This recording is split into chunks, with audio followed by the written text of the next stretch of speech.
I am the Tofu Golem. Please enjoy the video. In this video, I will show how to make green cupcakes updated. Preheat the oven to 350 degrees F, line a 12-cup tin, and gather flour, sugar, eggs, butter, milk, and green food coloring. Cream butter and sugar until fluffy, then beat in eggs one at a time.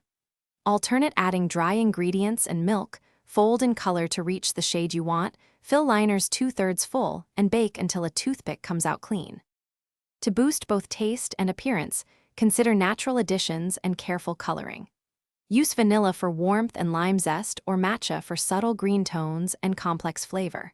When using gel food coloring, add a little at a time to control intensity without changing batter texture.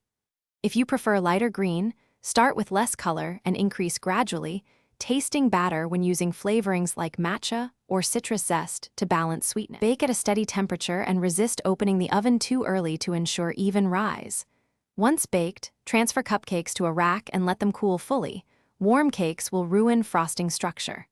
For frosting, choose buttercream or cream cheese, tint to match or contrast the green, and pipe using a star tip for a professional look. Finish with decorative touches like sprinkles, shredded coconut, or a small candy leaf for charm. Thanks for watching. Consider subscribing if we helped you today.